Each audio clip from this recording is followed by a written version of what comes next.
Waalaikumsalam warahmatullahi wabarakatuh. Ya, alhamdulillah Al-Ustaz sudah hadir di tengah kita. Sebelum Al-Ustaz menyampaikan kajian kitab fikih tradisional, mari kita bersama-sama bersolawat kepada junjungan Nabi besar Muhammad Sallallahu Alaihi Wasallam. Shallu ala Nabi Muhammad. Allahumma sholli wa sallim wa barik alaihi ala alihi wa ashabihi. Ya Nabi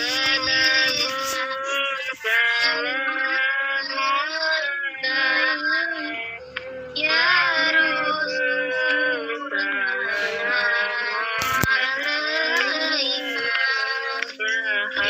Rasul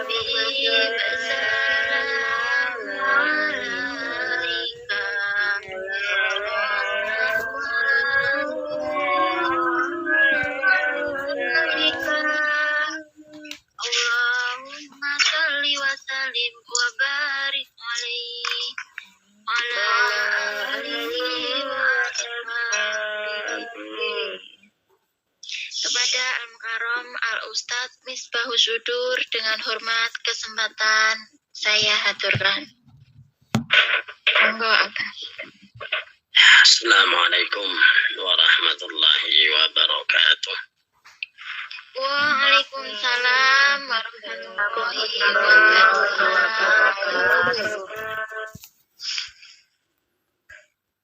A'udzu billahi minasyaitonir rajim. Bismillahirrahmanirrahim.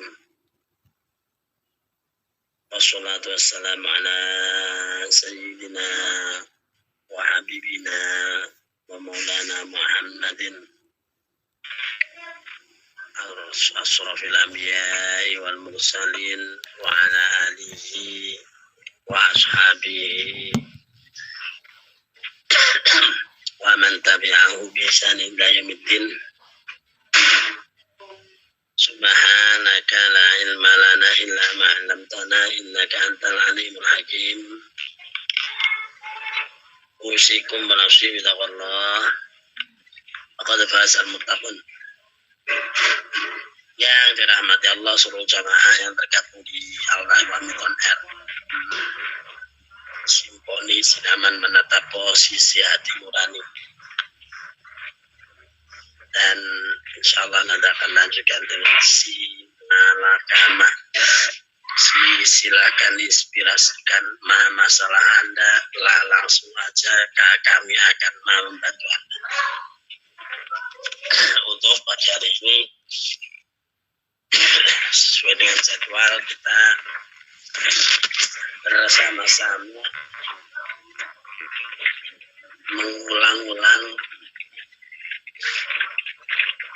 pelajaran untuk fikih tradisi atau fikih kebiasaan yang dilakukan oleh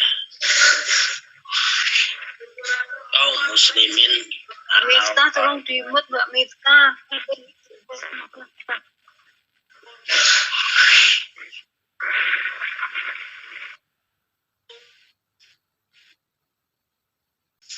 kita akan diberikan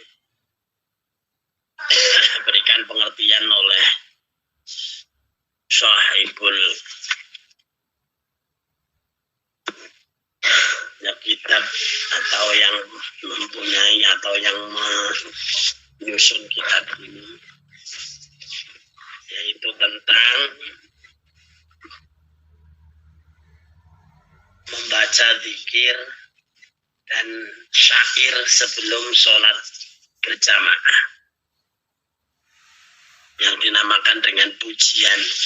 Kita mungkin ya di Indonesia sering mendengar sekarang yang lagi ngetren sholawat busro. Kemarin kadang-kadang sholawat muridati, terus banyak sekali. Kadang-kadang syair itu syair Jawa yang judulnya biasanya dengan sholawat sholli wa salim daiman abada, dengan syair eman teman wong sugih ora sembayang terus. Nah, ini memang apa namanya syair yang dibikin ya oleh para ulama itu untuk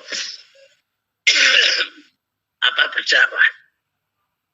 Nah, biasanya itu dilaksanakan yaitu setelah adzan sebelum sholat berjamaah dimulai. Di beberapa musola atau masjid dibacakan dzikir atau syair puji-pujian setelah secara bersama-sama. Bagaimanakah hukumnya?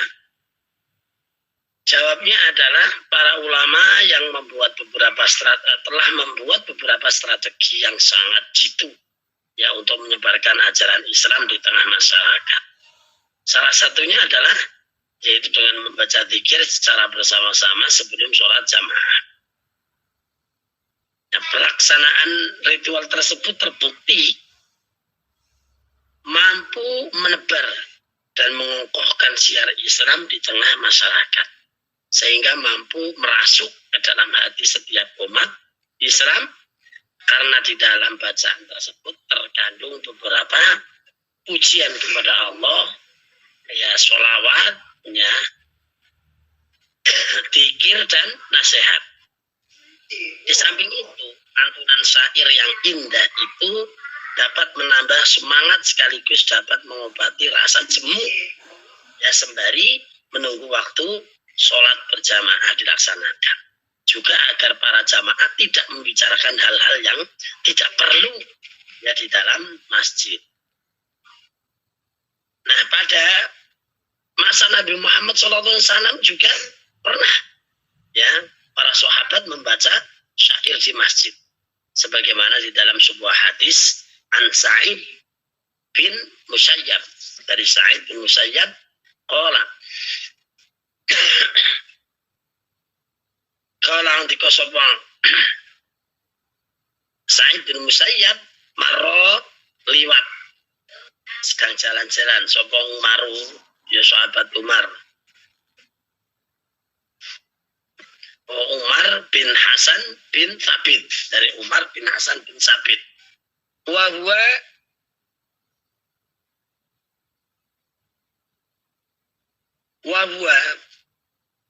ya utawi ya Hasan bin Thabit yunsidu maca nasyid. Nasyid itu ya makanya ada grup yang dinamakan dengan nasyidariyah, yaitu nasyid itu ya semacam pujian. Nah, Hasan bin Thabit itu yunsidu maca nasyid fil masjid ing dalam masjid. Wala hadza mongko nglarang sapa Umar ilahi maring Taib Hasan bin Thabit. Pakola mongko ya matur sapa Hasan bin Thabit. Nah, ini sebetulnya sudah berjalan ya, ini sebelum hari ini orang-orang pada nggak cocok itu. Ya ternyata sahabat Umar itu maksudnya ya nggak seneng itu ya, nggak suka kalau dia itu baca nasyid di masjid. Lalu Hasan bin Thabit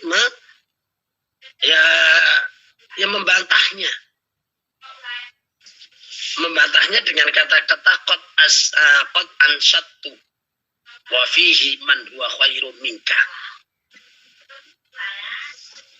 Diomongi, wah macam-macam ngono iku. Wong saya itu ya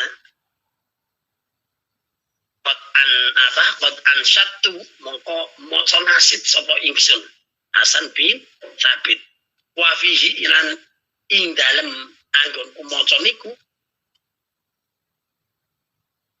ana man wong wa kang utawi maniku khairun lebih bagus mingkat timbang sira. Wong aku apa tahu maca ngene iku ana wong sing lebih mulya timbang sampean. Kok sampean larang-larang. Nah, ini dijawabnya gitu. Tumal tafata mongko nuli yo noleh sapa Hasan bin Sabit ila Abi Hurairah maring Abi Hurairah sama-sama sahabat. Jadi hadis ini adalah hadis menceritakan bahwa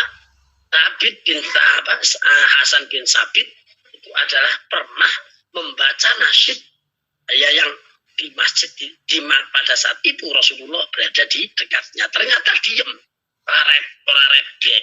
Nah, kejadian ini yaitu setelah Rasulullah meninggal, Umar ini agak reseh. Nah, dijawab oleh Hasan bin Sabit itu, saya dulu membaca kayak gini, padahal di dekat saya itu ada orang yang lebih bagus dari sampean itu. Ngopo ini. Nah, terus akhirnya dia minta dukungan kepada Abu Hurairah. Abu Hurairah itu juga menyaksikan pada saat itu. Faqala mengko ngucap sapa Abu Hurairah, asma'tu mengko mireng sapa ingsun Rasulullah alaihi wasallam yaqulu ngucap sapa Rasulullah ajib anni.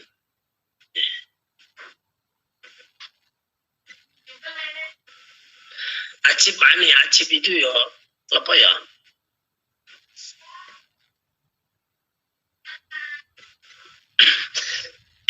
Satu pernyataan bahwa kalau di dalam adalah yang membolehkan ajib ya wis rapopo, malah justru dengan membacakan Allahumma ayyadhu bi ruhil qudus. Allahumma Gusti Allah ayyadnahu, mugi-mugi nguataken sapa Gusti Allah ing napa ya ing niki sing lagi maca Hasan bin Sabit bi ruhil qudus, kelawan Roh Kudus. Roh Kudus itu ya malaikat Jibril, karena menyaksikan juga. Faqala Allahumma na'am. Allahumma mongko ngucap sapa sahabat Umar, Allahumma na'am. Nah, Allahumma Gusti Allah, ya na'am. Aku telah mendengarnya. Ya. Ini sebetulnya kata-kata yang agak berbelit, tapi sebetulnya kalau dalam bahasa Jawa itu ya sangat mudah. Ya, saya ingat. Nah, itu. Jadi ternyata terjadi pernah juga satu nasib yang pernah dibacakan di dalam di hadapan Rasulullah SAW. Artinya Pak Rasulullah itu ada di saat itu, dan ini terbukti ya, diuri-uri oleh para ulama, dan sampai hari ini apalagi dengan pengeras suara dan sebagainya. Nah, ini sekarang kalau untuk di kampung saya udah sekarang ada baca sholawat yang lagi tren itu sholawat busyro. Terus kalau tidak ya itu yang di YouTube itu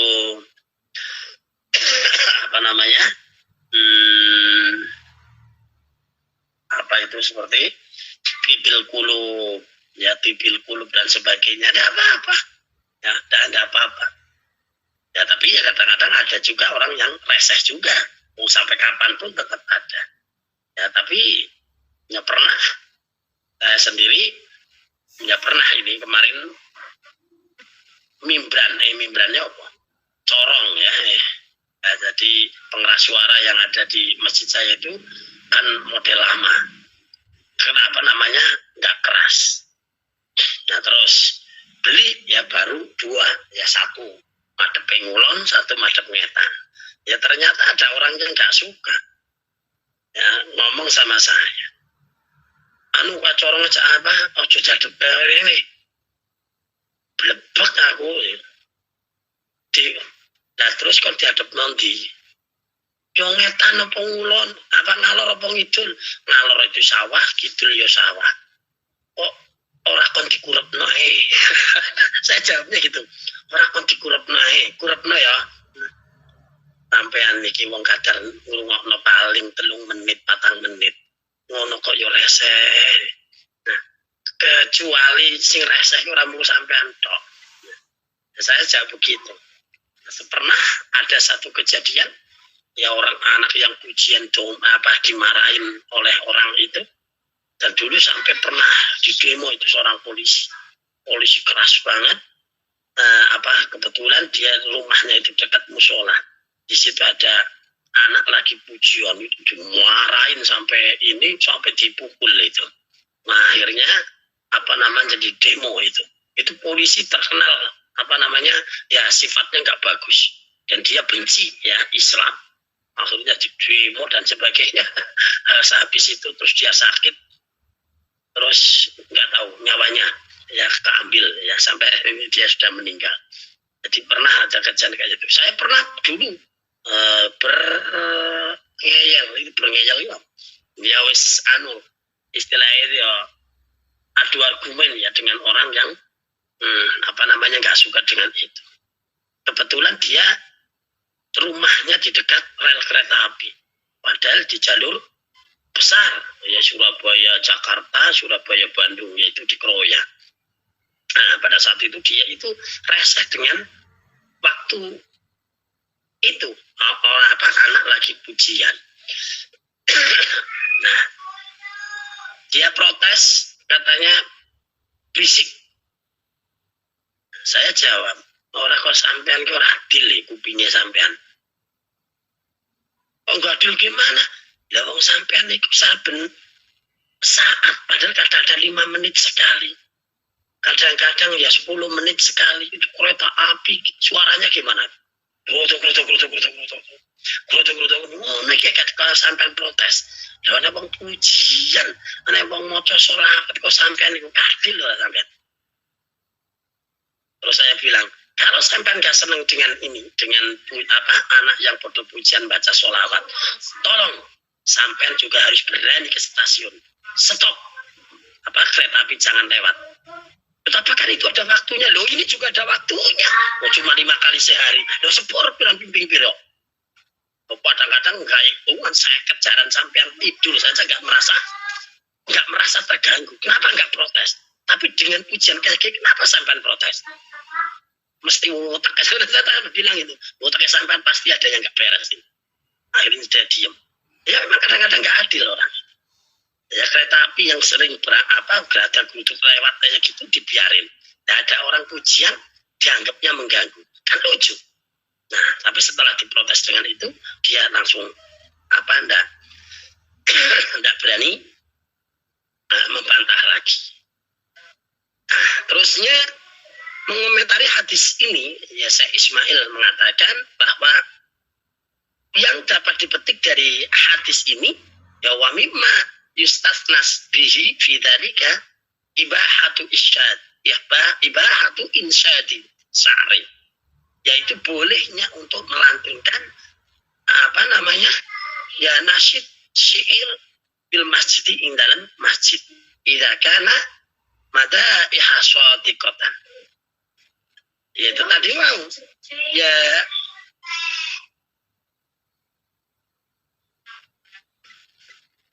idza kana ya lamun ono apa ansyid itu adalah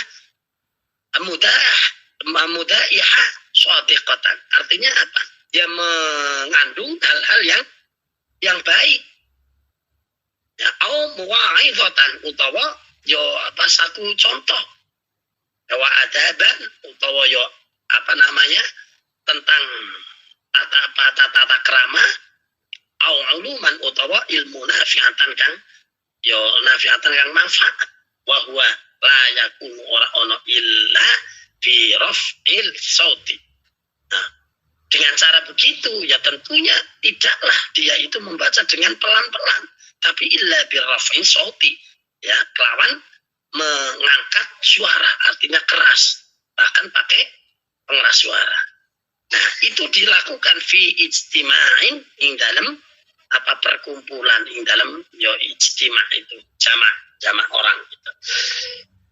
Nah, inilah yang dijadikan dasar kebolehan membaca zikir, nasihat, puji-pujian secara bersama-sama sebelum melaksanakan sholat jamaah di masjid atau di musola. Nah, namun dengan satu catatan, yaitu tidak mengganggu orang yang sedang melaksanakan sholat. Itu apa? Tentu hal itu disesuaikan dengan kondisi masing-masing masjid dan musola. Nah, ini kadang-kadang menurut kebijakan daripada imamnya. Ya, dengan begini ya jangan sampai imam itu sembarangan. Sudah tahu pujian sampai hampir setengah jam. Ya tentunya itu sangat mengganggu apa situasi. Artinya ya janganlah sekitar ya kira-kira 5 menit, 10 menit atau gimana. Nah, itu bagus, tapi kalau sampai setengah jam dan sebagainya ya pantas saja. Orang-orang kadang-kadang dan saya sendiri di masjid yang saya sendiri jika ada apa namanya anak yang pujian kadang-kadang sambil keluwean dan yang namanya anak itu kan ya. Nah, itu kadang-kadang ya itu tadi keras sekali, terus kadang-kadang sambil ya main-main dan sebagainya, maka ya segera ya saya cepat-cepat untuk wudhu dan dikomati. Karena apa? Yaitu tadi untuk mengerem biar mereka tidak terlalu apa namanya ya bebas ya di dalam menggunakan atau pujian itu. Oke, insyaallah itu yang bisa saya sampaikan untuk pagi hari ini. Insyaallah besok kita berpindah kepada gimana alasan zikir menggunakan tasbih. Apakah ada kebolehan dari apa hukum atau syarat? Insyaallah kita lanjutkan di kesempatan yang lain. Mari kita teruskan dan waktu saya kembalikan kepada pembagi acara dan kita lanjutkan dengan apa si malakama. Silakan inspirasikan masalah Anda langsung saja. Kami akan membantu Anda dengan pertanyaan ini. Maka apa namanya ya dalam suatu acara apapun itu pertanyaan itu kata Rasulullah itu mengatakan bahwa seorang yang bertanya karena satu pertanyaan itu adalah apa namanya babul ilm babul ilm as-su'al ya, itu daripada ilmu itu adalah ya pertanyaan. Monggo silakan. Sekian, assalamualaikum warahmatullahi wabarakatuh. Waalaikumsalam warahmatullahi wabarakatuh. Oke, monggo jamaah dilanjutkan acara selanjutnya yaitu semalakama bagi jamaah yang ada pertanyaan yang belum dimengerti, monggo silakan dipertanyakan. Boleh Assalamualaikum warahmatullahi wabarakatuh. Waalaikumsalam warahmatullahi wabarakatuh. Selamat Allahu Akbar. Barakallah. Ya, monggo. Saya Asifah Rahmawati dari Anggrek Merah mau bertanya, ada orang yang sudah bertobat cara menuju puasa Ramadan ya tahun dulu seperti itu. Itu bagaimana caranya? Sama yang kedua untuk membersihkan uang riba itu caranya bagaimana gitu? Ini titipan. Mohon jawabannya. Terima kasih. Wassalamualaikum warahmatullahi wabarakatuh. Handsetnya agak atuh. Waalaikumsalam warahmatullahi wabarakatuh. Langsung dijawab ya, Abah, atau pertanyaan satu lagi? Assalamualaikum warahmatullahi wabarakatuh. Waalaikumsalam warahmatullahi wabarakatuh. Wamit sihat yo Allahu Akbar. Barakallah. Nggih, tepangaken kula Putri Ahbah dari keluarga Anggrek Merah. Pertanyaan saya begini, Bah, tapi di luar tema. Saya tuh merasa getun, gersulo ngoten, Bah. Nyesel mboten, Mbah. Tapi saya itu menolong teman, saya meminjamin duit sama temen kayak gitu. Tapi sudah lama, Mbah, bertahun-tahun gitu, Mbah. Kalau dicari itu ketemu, lepas itu ditelepon bisa, lepas itu nggak ada lagi, bertahun-tahun gitu, Mbah. Kalau kayak gitulah, Mbah. Pertanyaan saya gini, ketun yang menyesal itu gimana sih, Mbah? Masa mengabaikan kayak gitu lah, Mbah. Ketun gersula gitu lah, Mbah. Nggak, itu pertanyaan dari saya.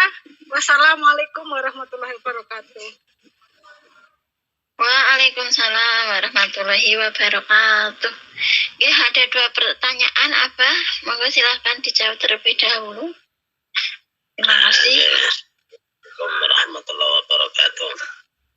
Waalaikumsalam warahmatullahi wabarakatuh. Oke. Bagus yang pertanyaan. Pertama tadi tentang morali apa? Tadi itu tadi loh, Pak. Apa tadi ya lupa ya? Tentang puasa Pertanyaan pertama tadi dari Tentang Iya, puasa iya. yang obat Iya, ya. Jadi tentang berpuasa, utang puasa ya, dia dengan sengaja atau mungkin ini kan sudah kita ketahui bahwa yang namanya puasa Ramadan itu ada uzur. Uzurnya kalau untuk puasa adalah bagi perempuan itu kalau lagi terkena menstruasi. Ya, terus dalam bepergian untuk laki-laki dan perempuan bebas itu boleh tidak puasa, tapi kalau sudah semacam itu tetap harus membayar, yaitu mengganti di waktu yang lain. Itu di dalam Al-Quran begitu. Nah, ya dalam hal ini tergantung daripada manusianya. Artinya dari masing-masing itu berbeda penerapannya. Bagi yang memang dia itu beralasan boleh tidak berpuasa, tapi dia juga istilahnya boleh untuk tidak menggantikan, ada, yaitu tapi tidak untuk semua orang. Yang semua orang yang tadi itu, pertama karena mungkin ada utur syar'i atau dalam bepergian, tapi harus diganti. Yang kedua boleh untuk diganti bagi orang yang memang tidak dia tidak mungkin dia melakukan puasa dalam keadaan lemah, dan dia tidak mungkin untuk secara situasi itu tidak mungkin untuk membayarnya, yaitu orang yang sudah renta, orang yang sakit yang sudah tidak diharapkan sembuhnya, maka dia dipersilakan untuk membayar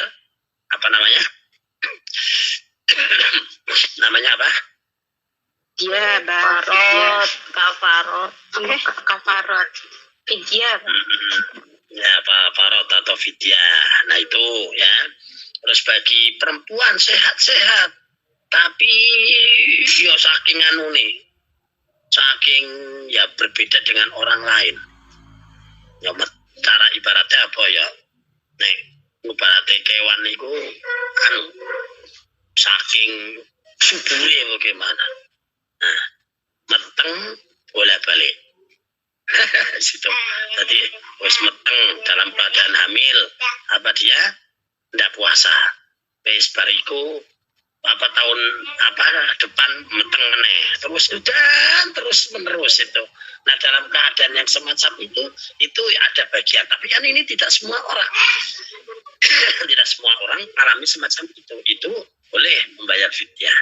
Nah, jadi terus untuk yang gablek ini gimana? Nah, yang dablek itu, jadi dia itu saking apa namanya, ya pokoknya atau gimana, terus akhirnya tidak pernah puasa. Nah, tapi dia sadar, akhirnya dia puasa. Nah, terus gimana itu utang puasanya? Ya secara hukum itu adalah wajib untuk membayarnya secara hukum. Nah, tapi yang namanya hukum juga ya tidak saklek. Hukum itu selalu lentur. Nah, kalau mereka dibebani untuk membayar puasa kok apa namanya, ya malah tambah berat, malah ndableke nemen. Satu timbang hukum ini selama aku arepe poso iki aku tobat, aku poso sesuk poso terus insyaallah poso lah itu poso sing piye ya. Nah, itu ada dua cara. Yaitu apa? Hukum itu mengikuti usul fikih. Ma la yudraku kulluh, la yudraku kulluh. Sesuatu yang tidak bisa dilakukan semua, judulnya ya jangan ditinggalkan semua. Ya kalau tidak bisa melakukan semua, ya yang penting apa namanya, sekuatnya.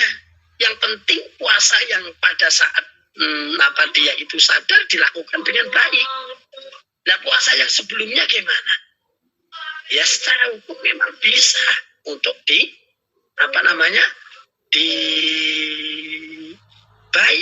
ya. Namun cara bayarnya itu ya relatif. Artinya relatif itu sering-sering berpuasa.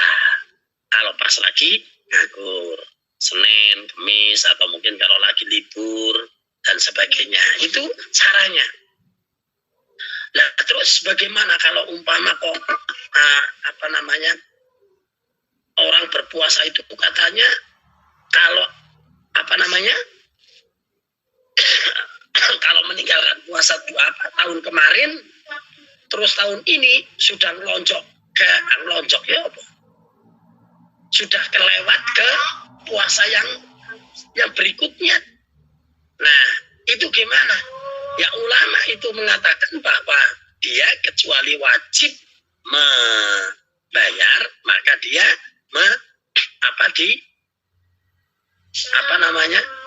dibebani dua hukum sekaligus. Apa itu? Yaitu membayar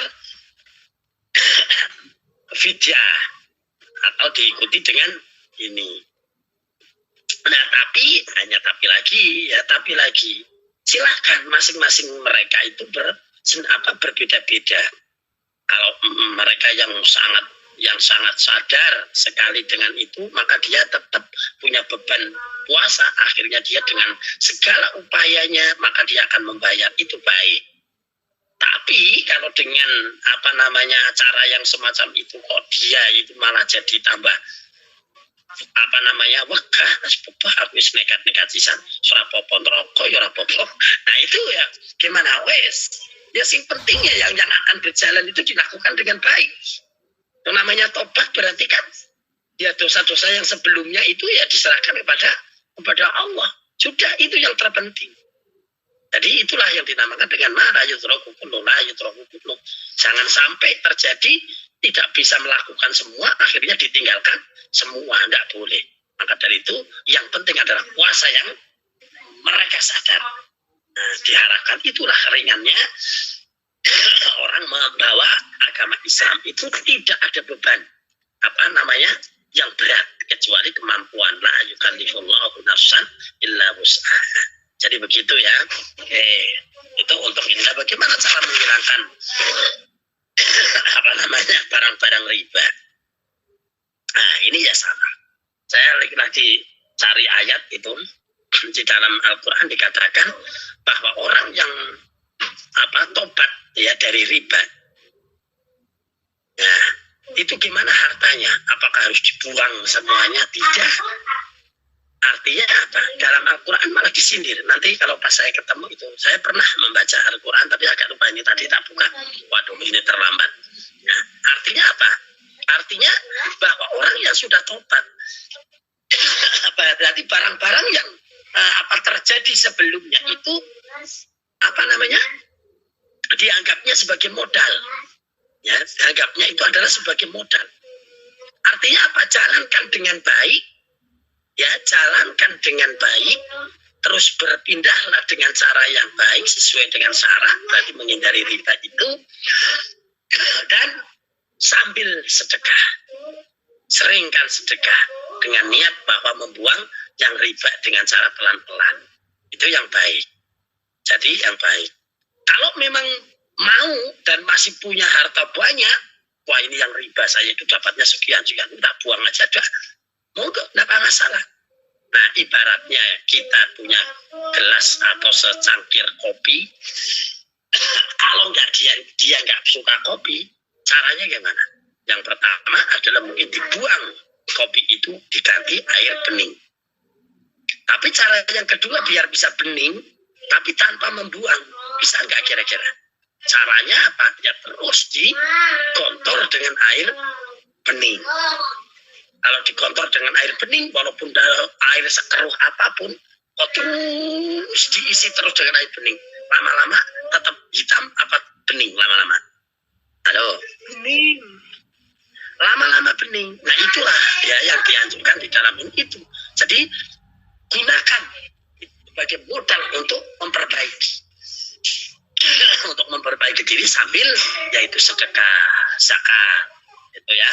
Jadi zakat. Tapi ya jangan cuma zakat doang, tapi sambil dengan sedekah untuk membuangnya, membersihkan.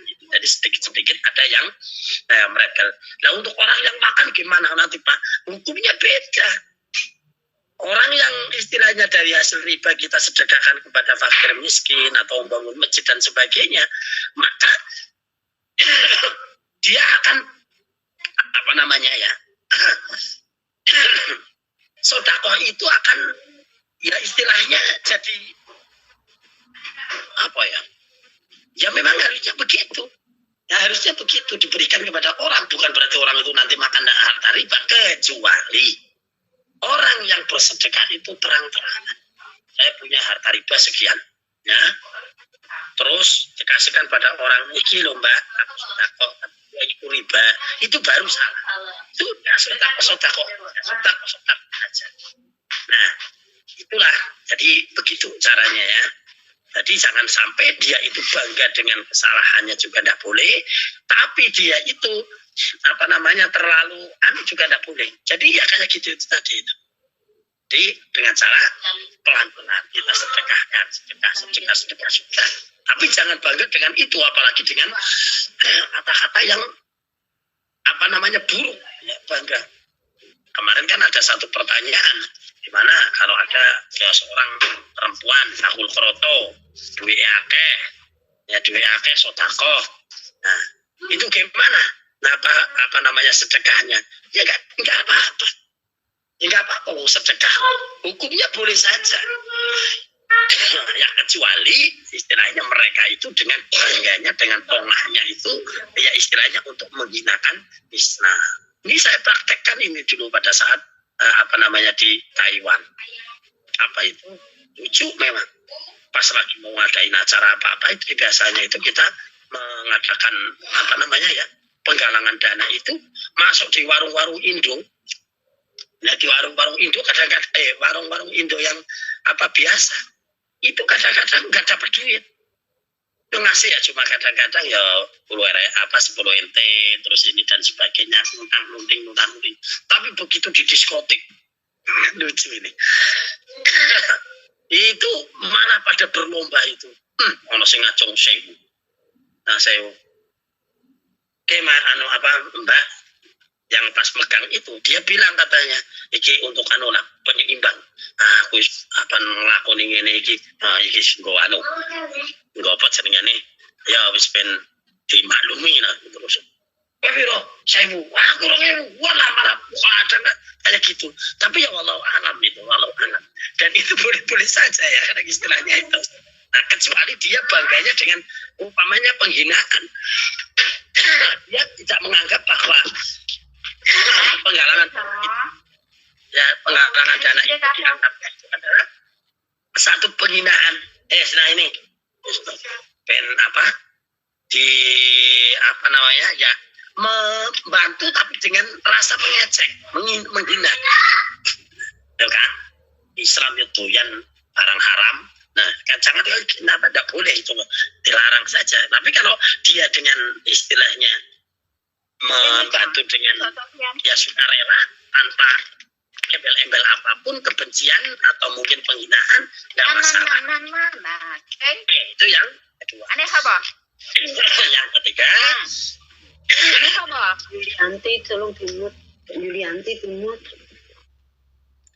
halo, lanjut ya. Nah, cara yang ketiga ngutangin orang. Orang itu intinya kalau saya lihat situ itu adalah tidak mau membayar. Nah, bagaimana cara untuk mengatasi dalam diri kita? Orang yang mengutangkan orang apa sesuatu kepada orang lain. Memang di awalnya utang itu adalah dalilnya itu ta'awanu 'alal birri taqwa. Ya, itu jadi tolong menolong. Tapi kalau yang ditolong malah justru dia sengaja ya untuk untuk ngapusi. Nah, gimana itu? Kita boleh untuk menagih dan kita boleh untuk tidak ikhlas. Dan barang yang kita berikan, kita hutangkan kepada orang lain sampai kapanpun jadi hak kita. Walaupun sampai di akhirat pun tetap jadi hak kita. Maka nggak mungkin itu nggak akan dikembalikan. Pasti akan dikembalikan. Orang yang tidak dikembalikan di dunia, ya akan dikembalikan di akhirat. Dia tidak sadar dengan hutangnya, nanti di sana akan dipaksa untuk mengembalikan. Nah, itu kan ada satu dalil hadis yang mengatakan bahwa ada seorang yang masuk ya ke dalam surga. Dia membawa pahala ini, membawa pahala itu. Nah, tapi dia merugikan orang lain. Dan dia itu membawa juga dosa-dosa yang menjadikan orang lain tidak rela. Maka apa yang terjadi?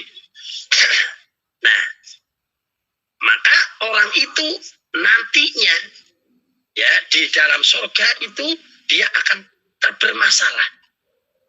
Bermasalah dengan apa? Karena banyak usulan orang yang menagih bahwa dia pernah utang ke sini, utang ke situ. Karena dia di sana tidak membawa harta dunia, maka di sana yang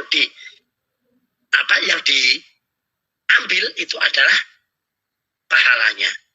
Pahalanya diambil, diberikan kepada orang yang utang. Ini loh, kamu dibayar. Nah, kira-kira beruntung nggak orang yang ngutangin tidak dibayar? Tetap beruntung. Justru yang rugi itu adalah orang yang ngutang. Dan itu tidak akan terhindar. Makanya di dalam Atadruna namanya muflis, kamu tahu nggak orang yang orang yang bangkrut?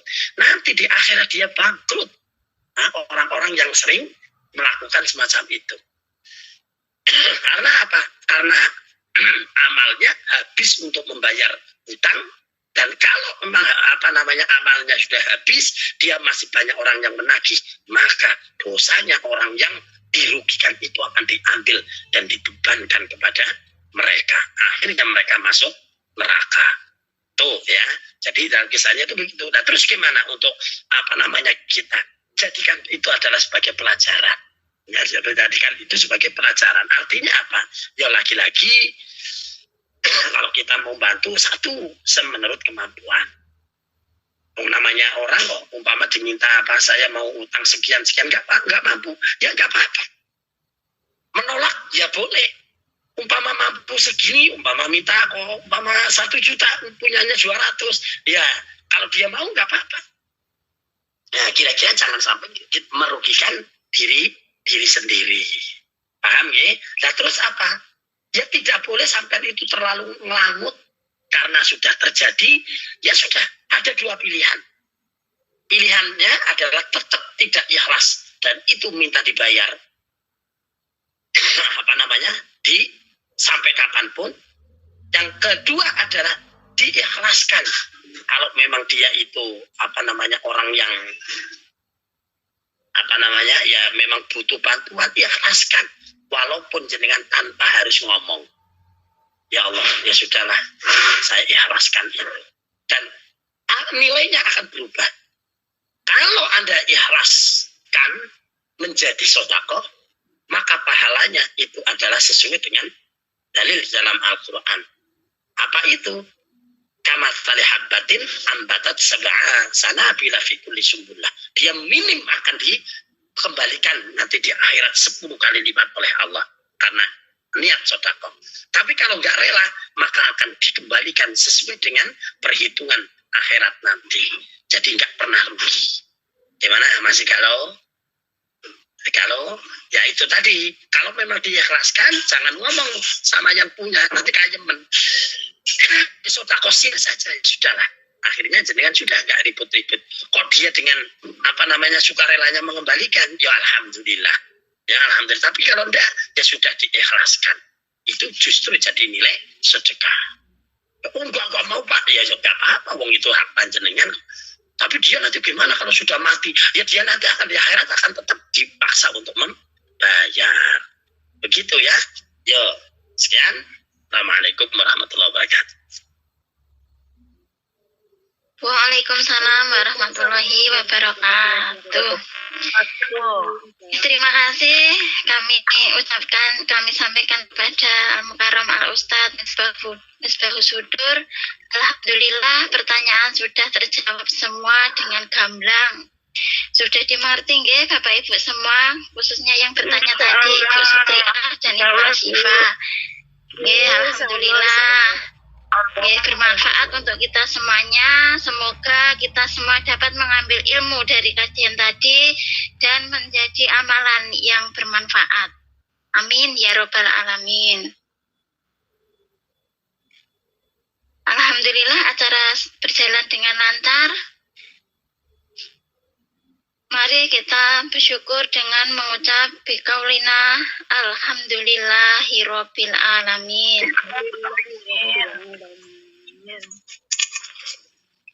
Bapak Ibu yang dirahmati Allah Subhanahu wa taala, di sini kami dari kelompok belajar Lavender OY dalam mengemban amanah dari pagi tadi, semuanya khususnya saya yang di sini menjadi pembawa acara. Apabila penyampaian saya kurang berkenan, saya mohon maaf lahir dan batin nggih Bapak Ibu semuanya. Dari kami Lavender OY. Sami-sami Bu. Terima kasih atas segala maafnya dan mari kita sempurnakan. Belum berdoa nggih, mohon barokah doanya Bapak Abah.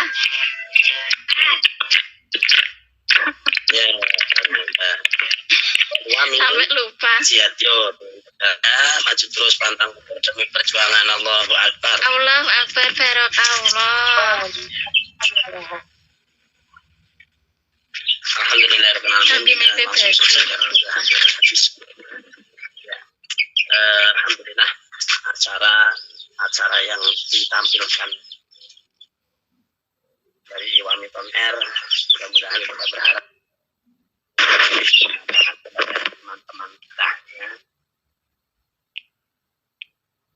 semakin hari semakin baik dan kita tingkatkan kebaikannya. Ya Rabbal Alamin. Ya Rabbal Alamin. Ini kepada teman-teman yang ada di luar sana. Ya, kita jangan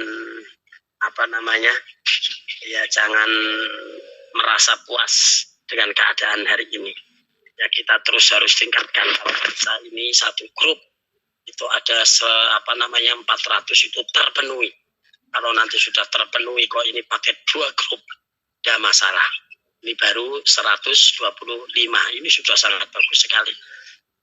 Tapi kalau kita sudah lanjut cukup sampai di sini aja. Jangan begitu, karena apa? Yang namanya yadullahi fawqal jamaah. Bahwa tangan Allah itu adalah kekuatannya itu adalah di jamaah.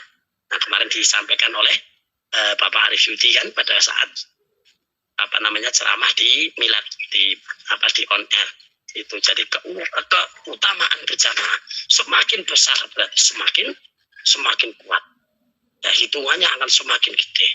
Nah itulah, maka dari itu yuk mari kita bareng-bareng tawarkan ini kepada yang lain dan kita selalu mengevaluasi mana yang terbaik dan mana yang ya kurang baik.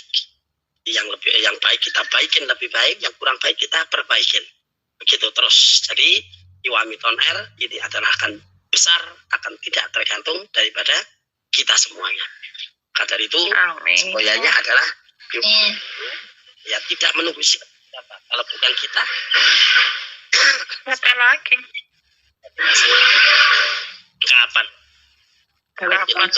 kapan? Teruskan. Ya, sekian. Assalamualaikum warahmatullahi wabarakatuh. Waalaikumsalam warahmatullahi wabarakatuh. Ya, sampun, terima kasih. Terima kasih ya, Bang. Doanya tak? Oh, itu sudah ya.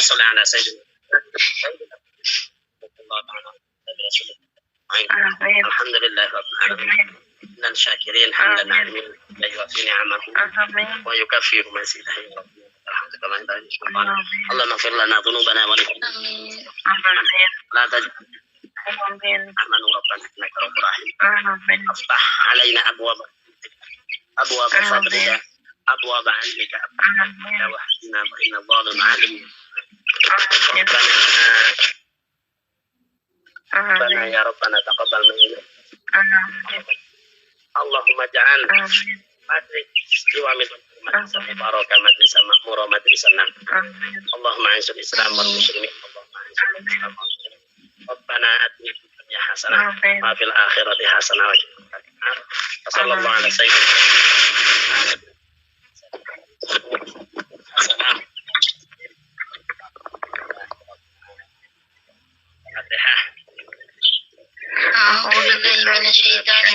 Bismillahirrahmanirrahim. Alhamdulillahirabbil alamin arrahmanir rahim maliki yaumiddin. Iyyaka na'budu wa iyyaka nasta'in ihdinas siratal mustaqim siratal ladzina an'amta 'alaihim ghairil maghdubi 'alaihim waladdallin. Amin ya rabbal alamin.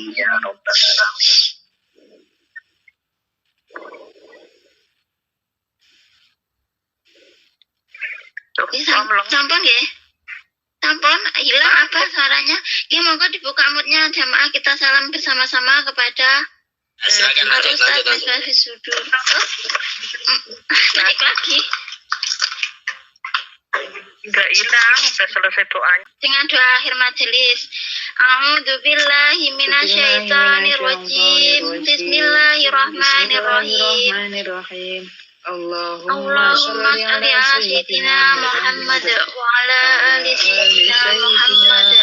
Subhanakallahumma wa bihamdika asyhadu an la ilaha illa anta astaghfiruka wa atubu ilaik. Subhanakallahumma wa bihamdika asyhadu an la ilaha illa anta astaghfiruka wa atubu wa bihamdika astaghfiruka wa atubu ilaik. La haula wa la quwwata illa billahil aliyyil azim. Rabbana atina fid dunya hasanah wa fil akhirati hasanah wa qina adzabannar. Subhana rabbika rabbil izzati amma yasifun wa salamun alal mursalin walhamdulillahi rabbil alamin. Amin amin ya robbal alamin. Oke, monggo kita buka mutnya jamaah, kita salam bersama-sama untuk menghantarkan Al Ustaz Misbahus Sudur untuk kembali beraktivitas. Monggo bismillahirrahmanirrahim. Wassalamualaikum warahmatullahi wabarakatuh.